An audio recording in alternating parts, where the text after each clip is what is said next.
এখন পর্যন্ত নির্বাচনের এই বিজেপি এবং তৃণমূল কংগ্রেসের হাড্ডাহাড্ডি যেই নির্বাচনের প্রচারণা চলছে আমরা দেখছি, কি মনে হচ্ছে কে এগিয়ে থাকবে এবার?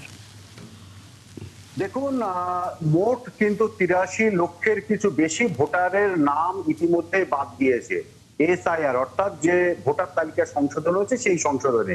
পশ্চিমবঙ্গের যে বিধানসভার ইতিহাস, সেই নির্বাচনী বিধানসভা ইতিহাসে এবারের এই 26 সালের যে বিধানসভা নির্বাচন তা অন্যতম তাৎপর্যপূর্ণ এবং গুরুত্বপূর্ণ। কারণ যেটা বলা হচ্ছে, প্রথম দফায় এই 83 লক্ষের মধ্যে 58 লক্ষের যে নাম বাদ দিয়েছে তার ভিতরে ছিল মৃত ভোটার, তার ভিতরে ছিল বদলি হওয়া ভোটার, ভুয়ো ভোটার। ফলে যেটা বলা হয়ে থাকে ছাপ্পা, রিগিং ইত্যাদি, সেগুলো কিন্তু মৃতরাই সশরীরে ভোটের দিন এসে ভোট বাক্সে ঢুকতো। তো স্বাভাবিকভাবে সেটা রুলিং পার্টি, অতীতে বাম, এখন তৃণমূলের বিরুদ্ধে এই অভিযোগটা তোলেন বিরোধীরা। স্বাভাবিকভাবে এই একটা অংশ, পাশাপাশি একটা বিরাট অংশের যার ভিতরে কিন্তু 17 লক্ষ আছে মুসলিম এবং 17 লক্ষের বেশি আছে হিন্দু ভোটারের নাম ইতিমধ্যে বাদ দিয়েছে। এখন মুসলিম ভোটার, যেটা 2011 সালের পর যে বাইনারি পশ্চিমবঙ্গের রাজনৈতিক ইতিহাসে নির্বাচনের ক্ষেত্রে তৈরি হয়েছে, মুসলিম ভোট মানেই কিন্তু তৃণমূল। কারণ তৃণমূল ভোট বাক্সে 100 নম্বরের মধ্যে পরীক্ষা দিয়ে দেয়, আর বাকি রাজনৈতিক দলগুলো বিজেপি, বাম, তারা কিন্তু এই যে 30% কম বেশি মুসলিম ভোটার আছে তাদের ছাড়া ভোটটা দেয়। তো স্বাভাবিকভাবে এই ক্ষেত্রে এগিয়ে থাকে তৃণমূল। এখন এই যে বাদ যাওয়া ভোটার তালিকায় যে নামগুলো বাদ গেছে মুসলিম সমাজের এবং হিন্দু সমাজের, তো সব মিলিয়ে ক্ষতিটা হচ্ছে তৃণমূলের। পাশাপাশি দীর্ঘ 15 বছরের যে শাসন ক্ষমতা, সেখানে কর্মসংস্থান থেকে শুরু করে চাকরি বাকরি এবং কর্মক্ষেত্র তৈরি করতে, শিক্ষা ক্ষেত্র, স্বাস্থ্য ক্ষেত্র, কার্যত কিন্তু শহুরে যে সচেতন শিক্ষিত নাগরিকরা আছেন তারা অসন্তোষ প্রকাশ করছেন। এবং বিজেপি এই জায়গাটা ধরে সরকারি কর্মচারীদের 7ম পে কমিশন ঘোষণা, সমস্ত সেক্টরে ভাতা বৃদ্ধি, অর্থাৎ তৃণমূল যে ভাতা দিচ্ছিল সেই ভাতা বৃদ্ধি করেছে। তো স্বাভাবিকভাবে সব দিক থেকে তৃণমূলকে কিন্তু এবার একটা ওভারটার্ম করার সুযোগ পেয়েছে বিজেপি, যেটা 2021 সালে কিন্তু করেনি। এবং অত্যন্ত গুরুত্বপূর্ণ হলো এবার যে প্রচার দেখা গিয়েছে অন্যান্য বারে, অর্থাৎ ভারতবর্ষে যখন 14 সালে নরেন্দ্র মোদী সরকার তৈরি করে, সেই যে নির্বাচন ছিল লোকসভা, তখন কিন্তু পশ্চিমবঙ্গে বিজেপির কিছুই ছিল না। সেই সময় বিজেপির যে প্রচার ছিল, আজ যখন 2024 সালে তৃতীয় মেয়াদে নরেন্দ্র মোদী প্রধানমন্ত্রী হলেন, বিজেপি সরকার গঠন করলো, তখন তারপরে এই 26 সালের যে নির্বাচন, 24 সালের পর লোকসভা নির্বাচনের পর এই 26 সালের বিধানসভা নির্বাচন, এই নির্বাচনে দেখা যাচ্ছে বিজেপি প্রচারে নেই। এক্ষেত্রে বিজেপির একটা বক্তব্য হচ্ছে যে সারা দেশে কিন্তু 20% যে মুসলিম ভোটার আছে তাদের বাদ দিয়ে বিজেপি পরপর 3বার সরকার গঠন করেছে। পশ্চিমবঙ্গে 70% ভোট নিয়ে কেন পারবে না বিজেপি, এবং সেই চেষ্টাটাই করছে। এখন দেখার বাস্তবে কতটা সম্ভব, কারণ মমতা বন্দ্যোপাধ্যায়ের যে জনমুখী প্রকল্পগুলি আছে, সেই জনমুখী প্রকল্প বিশেষ করে ভাতামুখী হয়েছে পশ্চিমবঙ্গের একটা বিরাট সংখ্যক মানুষ। কারণ যে পশ্চিমবঙ্গে 6 কোটির কম বেশি ভোটার আছে, তার ভিতরে কিন্তু অর্ধেক নারী, অর্ধেক পুরুষ প্রায়। তো এই মহিলাদের একটা বিরাট সংখ্যক ভোটটা পায়। এবং অতীতের যে ভোট পরিসংখ্যান দেখা যাচ্ছে যে তৃণমূল 46% ভোট পায়। এখানেই আরো একটি প্রশ্ন আছে যে 30% মুসলিম ভোটার ধরা হচ্ছে, তাদের যদি 98% ভোট তৃণমূল পায়, বুথ ভিত্তিক পরিসংখ্যান বলছে, তাহলে সেই ক্ষেত্রে বাকি যে 17% বা 18% ভোট, তাহলে সেই ভোটটা নারী বা পুরুষ তো হচ্ছে না, তাহলে বাকি ভোটগুলো যাচ্ছে কোথায়? না, আমি যে বিষয়টি জানতে চেয়েছিলাম, আমি হয়তো মিস করে গেছি, যে 83 লক্ষ ভোট এবার বাতিল হয়েছে। হ্যাঁ, এর মধ্যে বাতিল না মানে 83 লক্ষ আগের নির্বাচনে যারা ছিল এবার নেই, তো এদের মধ্যে মুসলিম এবং হিন্দু কত করে? দেখুন, 83 লক্ষের মধ্যে 58 লক্ষ যে ভোটার আছে, 58.5 লক্ষ, সেই 58.5 লক্ষ ভোটার কিন্তু মৃত, ভুয়ো এবং যারা ঠিকানা পরিবর্তন করেছে, এদের কোনো অস্তিত্ব নেই। বাকি রইল 83 লক্ষের মধ্যে থেকে দ্বিতীয় দফায় যে মানে প্রথম দফা 58 লক্ষ বাদ গেল, দ্বিতীয় দফায় 5.5 লক্ষ ভোটার বাদ গেছে যাদের কোনো বৈধ কাগজপত্র দেখাতে পারেনি। এসআইআর এ 2002 সালের আগের যে কোনো নাম থাকতে হবে ভোটার, যাদের আর কি ভোটার আছে তাদের।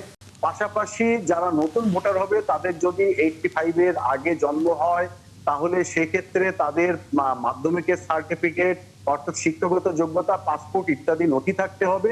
পরবর্তীতে যদি জন্ম হয় 2002 সালের আগে পর্যন্ত, অর্থাৎ 85 থেকে 2002, তাহলে পিতামাতার যে কোনো একজনের জন্মের শংসাপত্র, এবং 2002 এর পরে ভোটার যদি নতুন ভোটার আবেদন করেন তাহলে পিতা মাতার দুজনেরই জন্মের শংসাপত্র দেখাতে হবে। এই যে বিধিনিষেধ, এই বিধিনিষেধে কিন্তু অনেকেই আটকা পড়েছেন এবং এই 5.5 লক্ষ ভোটার এখানেই কিন্তু বাদ গিয়েছে। পরবর্তীতে যে 27 লক্ষ ভোটারের নাম বাদ গিয়েছে, সেক্ষেত্রে যেটা দেখা গেছে, ধরুন রামপদ মণ্ডল আর রহিম মণ্ডল, এখন তাদের ও সমস্ত কাগজপত্রে আছে রামপদ বিশ্বাস, পরবর্তীতে রামপদ মণ্ডল, পরবর্তীতে হয়ে গেছে রাম মণ্ডল। এক্ষেত্রে ভোটার তালিকায় যে নথি সেখানে রাম মণ্ডল, অন্যান্য নথিতে অর্থাৎ রামপদ ভোটার মণ্ডল। তালিকায় নামের অথবা আপনার ধারণা এগুলো কি ইন্টারন্যাশনালি করা হয়েছে না এগুলো ধরুন সত্যতা আছে? কি মনে হয় আপনার দেখুন, কাছে? এখানে ধারণা নয়, যেটা পরিসংখ্যান বা যেটা কার্যক্ষেত্রে আমি নিজে দেখেছি সেটা হচ্ছে রামপদ মণ্ডল হয়ে গেছে রাম মণ্ডল। রামপদ মণ্ডল আর রাম মণ্ডল এক ব্যক্তি, সেটা কিন্তু তিনি প্রমাণ করতে পারেননি। তেমনি আব্দুর রহিম মণ্ডল, তিনি রহিম মোল্লা হয়েছেন। অর্থাৎ 2002 সালে যে এসআইআর হয়েছিল সেই এসআইআর এ কিছু টেকনিক্যাল ত্রুটি ছিল, যে কারণে 2026 সালে যে 25 সাল এবং 26 সালের যে এসআইআর হচ্ছে, অর্থাৎ ভোটার তালিকা সংশোধন, সেক্ষেত্রে তাদের এক ব্যক্তির নামে একাধিক নাম, অর্থাৎ এই ক্ষেত্রে এই যে নাম বিভ্রাট হয়েছে, সেক্ষেত্রে অনেকে তাদের যথেষ্ট পরিমাণ প্রমাণ দেখিয়ে, জমি সংক্রান্ত, স্কুল শিক্ষাগত এবং অন্যান্য নথি দেখিয়ে তারা কিন্তু ছাড় পেয়েছেন। পরবর্তীতে আরো 8.5 লক্ষ, এখন বাকি যে 17 লক্ষ আছে, সেই 17.5 লক্ষ, সেই 17.5 লক্ষ কিভাবে ছাড় পাবেন সেটা কিন্তু বলা হচ্ছে। সুপ্রিম কোর্ট একটা নির্দেশিকা জারি করেছে, ভোট গ্রহণের দুদিন আগে পর্যন্ত বিচারকরা যে সিদ্ধান্ত নেবেন সেই সিদ্ধান্ত অনুযায়ী যারা পাশ করবেন, নথি দেখিয়ে ভোটার তালিকায় নাম তুলতে সমর্থ হবে, তারা ভোট দিতে পারবেন। তো বিষয়টা জুডিশিয়ারি পর্যায়ে গেছে, নির্বাচন কমিশনের হাতে নেই, এবং সুপ্রিম কোর্ট কিন্তু এই নির্দেশিকা দিয়েছে এবং মমতা বন্দ্যোপাধ্যায় নিজে আদালতে গিয়েছিলেন। তো স্বাভাবিকভাবে এই যে জায়গাটা হয়েছে, যে একাংশ ভোটার আছেন তারা কিন্তু তৃণমূলের বিরুদ্ধেও যেমন ক্ষোভ প্রকাশ করছেন, ঠিক তেমনি ভাবে বিজেপির বিরুদ্ধেও ক্ষোভ প্রকাশ করছেন। ধন্যবাদ সত্যজিৎ, আপনার মাধ্যমে আমরা কিছুটা খবর আসলে জানতে পারলাম। আবারও হয়তো কালকে থেকেই তো এই নির্বাচনে নানা খবর আপনার কাছ থেকে পাবো। আমাদের সাথে আরেকজন অতিথি যুক্ত হয়েছেন, অধ্যাপক আক্কাস আহমেদ, আন্তর্জাতিক সম্পর্ক বিশ্লেষক। আপনি নিশ্চয়ই শুনলেন আমাদের সহকর্মীর কাছ থেকে এই মুহূর্তে বিধানসভার যে নির্বাচনের সর্বশেষ খবরাখবর, সেখানে আপনার কাছে কি মনে হয় যে এই যে বিপুল সংখ্যক যে ভোটাররা এবার হচ্ছে এই নামের নানা রকম বিভ্রান্তির কারণে বাদ পড়েছেন তালিকা থেকে, যেটি বলছিলেন আমাদের সহকর্মী, এটি আদালত পর্যন্তও এখন গড়িয়েছে, কেমন প্রভাব পড়তে পারে নির্বাচনে? ধন্যবাদ একাত্তর টেলিভিশনের দর্শক শ্রোতা সংশ্লিষ্ট সবাইকে। আসলে বলা হয়ে থাকে যে ভারত হচ্ছে পৃথিবীর সবচেয়ে বৃহৎ গণতন্ত্র। এই অর্থে বলা হয় যে ভারতের জনসংখ্যা, পৃথিবীর সবচেয়ে বেশি জনসংখ্যা আছে ভারতে, এরপরে হচ্ছে চায়না, সেই অর্থে সবচেয়ে বড় গণতন্ত্র। এবং আমরা দেখি যে ব্রিটিশরা এখান থেকে চলে যাওয়ার পর থেকে এটা হচ্ছে ভারতই একমাত্র দক্ষিণ এশিয়ার রাষ্ট্র যেখানে কখনোই গণতন্ত্র বিঘ্নিত হয়নি, যেখানে সবসময় সিভিল অ্যাডমিনিস্ট্রেশন, বেসামরিক সরকার ক্ষমতায় ছিল। এটা আমাদের দক্ষিণ এশীয় রাষ্ট্রগুলোর জন্য একটি গণতান্ত্রিক রীতিনীতি, গণতান্ত্রিক সংস্কৃতি চর্চার যে ব্যাপার, সেটার জন্য একটি উদাহরণ হয়ে থাকবে। তো এখন কথা হলো যে ভারত একটি বহুজাতিক, বহুসাংস্কৃতিক, বহু ভাষাভাষী একটি রাষ্ট্র।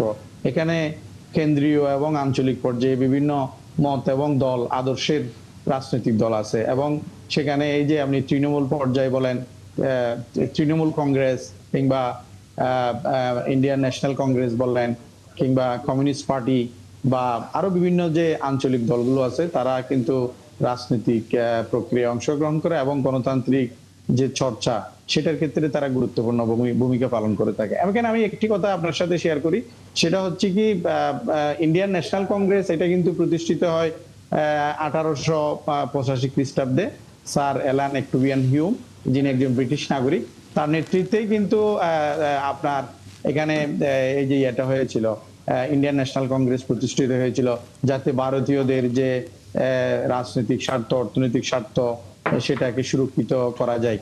এবং পরবর্তীতে আমরা জানি যে ইন্ডিয়ান মুসলিম লীগ প্রতিষ্ঠিত হয়েছিল।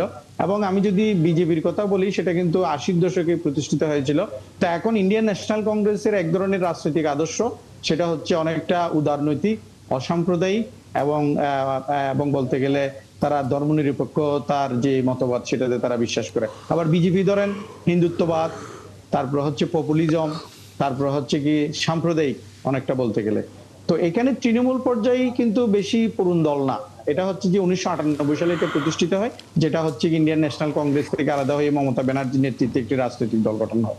এবং সেই মমতা ব্যানার্জির নেতৃত্বে কিন্তু 2011 সাল থেকে পরপর টানা 3বার বিধানসভার নির্বাচনে তারা জয়লাভ করে। এবং সর্বশেষ এই নির্বাচনেও কিন্তু বিধানসভায় নির্বাচনে কিন্তু এই তৃণমূল কংগ্রেসের জয় পাওয়ার একটি যথেষ্ট সম্ভাবনা আছে। কারণ আমি যদি বলি যে এই যে আপনারা যেভাবে বলছিলেন যে 30% মুসলমান, এটা কিন্তু একটা big factor, big winning factor. মানে এটা হচ্ছে জয়লাভের জন্য একটি বড় একটি কার্যকরী ভূমিকা রাখবে।